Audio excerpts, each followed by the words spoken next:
छोटे पाँव, उनके छोटे छोटे हाथ, उनके छोटे छोटे पाँव, और सर पे है छत्र तनाए, और सर पे है छत्र तनाए, बलि राजा को चलने आए।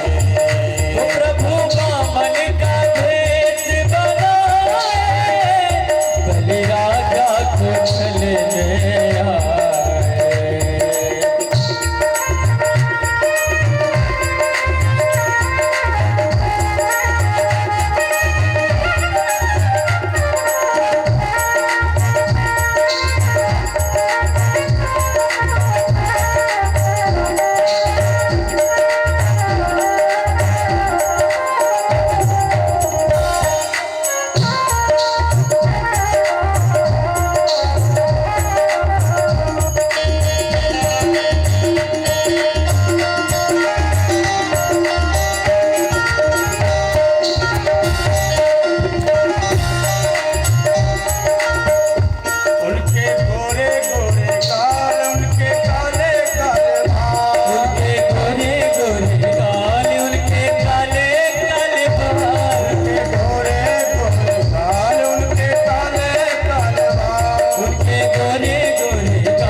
वामन भगवान की जय हो।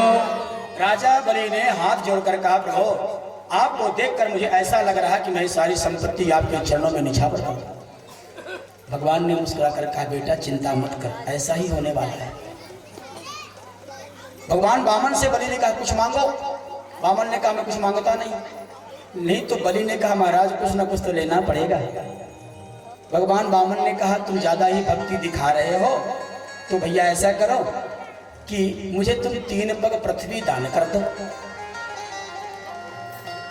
राजा बलि ने कहा, महाराज 3 पग पृथ्वी का क्या करोगे? अरे 3000 पग ले लो ना। वामन ने कहा, मैं सत्यनिष्ठ ब्रह्मचारी हूं भैया, जितना कहा उतना ही लूंगा, ना एक कम ना एक ज्यादा। और सुनो, 3 पग पृथ्वी दान लूंगा, शर्त यह है कि अपने ही पैरों में नाप करके लूंगा। बलि ने कुछ उपहास पूर्वक वामन से कहा, अरे वामन जी क्षमा करना, लेकिन जैसा बौना आपका शरीर है, बुद्धि भी आपकी बौनी है। अरे छोटे छोटे आपके चरण हैं, इन 3 पग चरणों में तो आपका आसन भी नहीं बिछेगा, लेकर करोगे क्या? भगवान ने कहा, बेटा चिंता मत करो, वो मेरा हेड है, मैं क्या करूंगा? तू पहले संकल्प तो कर दे, तू संकल्प तो कर। बलि ने कहा, महाराज 3 पग पृथ्वी के संकल्प की क्या जरूरत है, आप तो नाप लो जहां नाप। नहीं, वामन ने कहा, भैया यजमान से कुछ लेना है तो पहले संकल्प करवा दो, फिर लेना। संकल्प नहीं कराओगे तो खतरा है, कल वापस ले सकता है, क्योंकि संकल्प नहीं हुआ है। बोलो वृंदावन बिहारी लाल की जय हो। इसीलिए जब कुछ दान पुण्य करवाते हैं, पंडित जी फट्टे कुसा निकाल के हाथ में पकड़ाते हैं यजमान को, कि कल का ऐसा ना हो कहे नहीं ये वाली भैंसी नहीं, ये वाली भैंसी देने के लिए बोले। बोलो वृंदावन बिहारी लाल की जय हो। जब भगवान बार बार वामन संकल्प की बात कहते हैं तो शुक्राचार्य ने सोचा, छोटा सा बच्चा संकल्प के लिए इतना जिद, तो ध्यान लगाकर शुक्राचार्य ने देखा और महाराज होश उड़ गए शुक्राचार्य। बलि को पास में बुलाया, कान में कहा, बेटा ये ना बामन है ना तिरपन है। बोले महाराज फिर बोले, साक्षात ये सब रोचने साक्षात भगवान विष्णुरव्ययः कश्यपादितेर् जातो देवानां कार्य साधकः। ये न बामन है न तिरपन है, ये साक्षात विष्णु है। विष्णु देवताओं का कार्य करने के लिए, तुझको भिखारी बनाने के लिए आया है। बेटा तू सीधे इसको मना कर दे, न 1 पग दान कर न 3 पग दान कर, वरना तेरे पास कटोरा भी नहीं छोड़ेगा ये। लेकिन कथा को समझना, कथा का जो तत्व है जो समझना।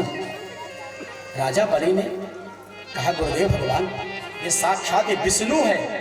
वाह कितना बड़ा मेरा भाग्य है कि विष्णु भी मेरे धन को लेने आया है, तो हमारे सामने डायरेक्ट नहीं आया, वेश बदल करके आया है।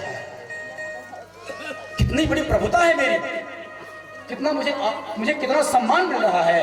और यदि ये भगवान विष्णु भी है, मुझे लूट भी ले, यदि मैं लूट भी रहा हूं तो किसके द्वारा?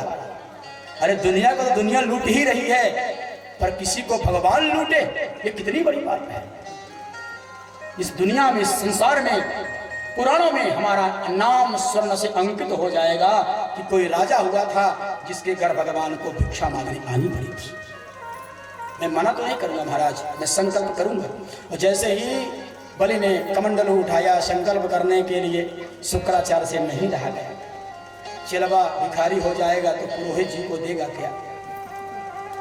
पुरोहित है, पुरोहित का अर्थ ही है पुरे अग्रे हितम इच्छति इति पुरोहितः, जो अपने जजमान का ही नहीं, जजमान के गांव का, टोला का भी हित की इच्छा करे, उसी का नाम है पुरोहितः। शुक्राचार्य ने सोचा कि हमारा ये जजमान भिखारी हो जाएगा तो पंडित जी को देगा क्या, और ये भिखारी हो जाएगा तो पंडित जी को दया लगेगी ना कि चेला हमारा भिखारी।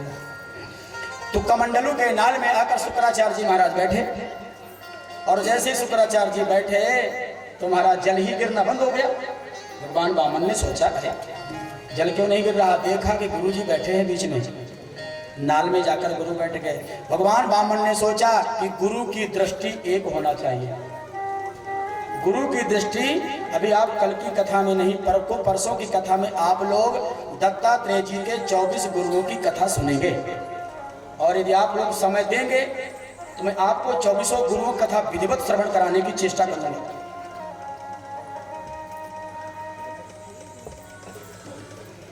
तो दत्तात्रेय जी ने जो सूर्य को गुरु बनाया, सूर्य को गुरु बनाकर दत्तात्रेय ने यह शिक्षा प्राप्त की कि गुरु की दृष्टि एक जैसी होना चाहिए। सूर्य नारायण प्राचीन दिशा में जब उदय होते हैं तो वह विचार नहीं करते कि हमारी ये उदय होने की पहली किरण मंदिर के शिखर पर जा रही है कि महाराज गटर पे जा रही है, तो कभी विचार। उसी प्रकार गुरु को अपने चेला पर कभी भेदभाव नहीं करना। चेला चाहे करोड़पति हो, और चाहे चेला भिखारी हो, चाहे वह गवार हो, और चाहे वह विद्वान हो, गुरु का एक ही धर्म है कि सभी चेला को एक भाव से ज्ञान प्रदान कर। भगवान वामन ने अपने आसनी से कुसा निकाला, निकाल करके उस नाल में जैसे घुसेड़ा तो शुक्राचार्य जी की बाईं आंख फूट गई। महाराज रक्त की धार बहने लगी। शुक्राचार्य जी बाहर निकले, श्राप देते गए, जा तूने मेरी आंख फड़वा डाली, तू कंगाल हो जा, भिखारी हो जा। बलि ने कहा, महाराज मुझे भिखारी होने की चिंता बिल्कुल नहीं है, आपके आंख की चिंता जरूर है। आंख जिसकी आंख भगवान फोड़ दे फिर कौन बनाए महाराज? जिसकी आंख, कहते हैं ना कि देवी की ली हुई आंख दोबारा वापस। शुक्राचार्य जी की फूट गई। भगवान खड़े हुए और बलि से बोले, बलि अब तू मुझे प्रणाम कर। बलि ने जैसे ही प्रणाम किया, उठकर खड़ा हुआ तो बलि ने देखा कि जहां तक मेरी नजर जा रही है वहां तक केवल भगवान की जंघा ही दिखाई दे रही है, परमात्मा के मुख का दर्शन नहीं है। इतना विराट रूप धारण किया भगवान वामन ने। पहले पग से, एक पग से भगवान ने समस्त भूमंडल को नापा। दूसरे पग को भगवान वामन ने बढ़ाया, ब्रह्मलोक में पहुंचा वह चरण। ब्रह्मा जी बैठे थे, ब्रह्मा ने भगवान के चरण को धुल करके कमंडलों पर रख लिया, उसी का नाम हुआ गंगा। वही है विष्णुपदी, वही है गंगा। अब भगवान वामन ने बलि से कहा, बेटा बलि, तुमने 3 पग पृथ्वी दान करने का संकल्प किया था, मैंने तेरी संपत्ति 2 पैरों में ही सब कुछ नाप लिया, अब बता तीसरा वाला पैर मैं कहां पर रखूं? अब महाराज आज वाला चेला होता तो गुरुजी को बंधवा करके वो कहता, महाराज जब नापना था तब तो तुम छोटे से थे, और नापते समय इतना लंबा बन गया तो क्या हमने ठेका ले रखा? और उत्तर प्रदेश महाराज तो राइफल भी निकल आती। बोलो वृंदावन बिहारी लाल की।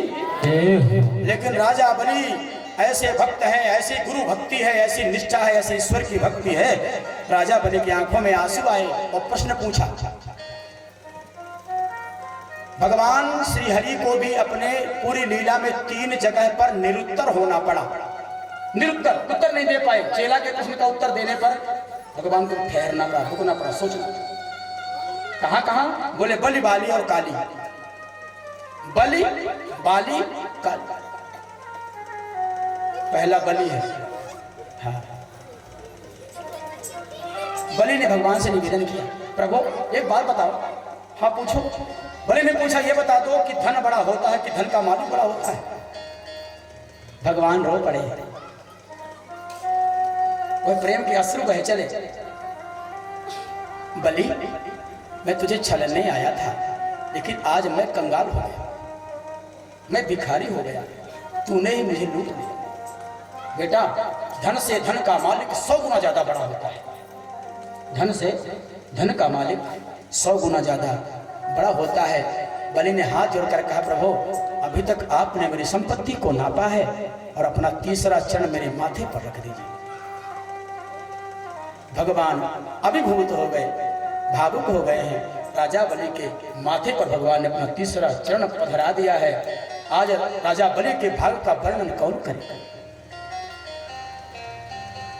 भगवान ने कहा, बलि मांग ले वरदान, तुझे जो चाहिए तत्काल मांग ले, तुझे तत्काल दूंगा मैं, जो चाहिए वो मांग ले, तू वैकुंठ मांग ले, तत्काल दूंगा। बलि ने कहा, प्रभु मुझे वैकुंठ नहीं चाहिए, तो क्या चाहिए? और बलि ने जो मांगा है वो सुनने लायक है, याद करने और विचार करने के लायक है। बलि चाहता तो कहता, मेरा राजपाट मुझे फिर से वापस कर दो, पर नहीं मांगा। राजा बलि को पता है इस ये चमक दमक, ये रुपया, ये पैसा, ये सब नश्वर है, सब जाएगा, सब छूटेगा। ऐसा क्या मांग ले कि अमर हो जाए? बलि ने मांगा, नित्यम दृष्टासि मां तत्र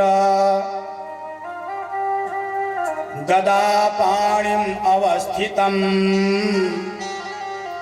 मद्दर्शनम महाहलाद ध्वस्त कर्म निबंधनः। राजा बलि ने भगवान से वरदान मांगा, प्रभु वरदान देना है तो एक ही वरदान दे दो कि मैं अपने महल से जब भी बाहर निकलूं आपका चतुर्भुज रूप का मैं दर्शन करूं।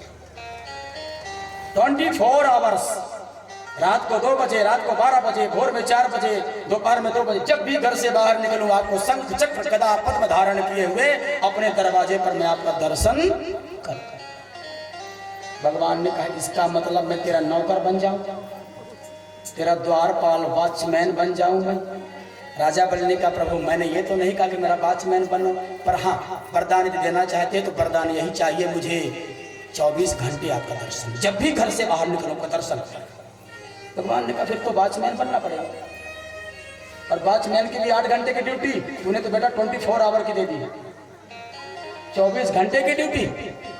सत्य घटना है भाई, और सुनिए कथा तो बात समझ में आ जाएगी। एक दिन की बात, नारद पहुंचे क्षीर सागर, माता लक्ष्मी उदास बैठी हैं, तो लक्ष्मी जी ने नारद से पूछा, नारद जी उनको भी कहीं देखे हो क्या? तो नारद जी बोले, किन को? लक्ष्मी जी ने कहा, उन्हीं को जो क्षीर सागर में शेष साई पर विराजते थे। नारद ने कहा,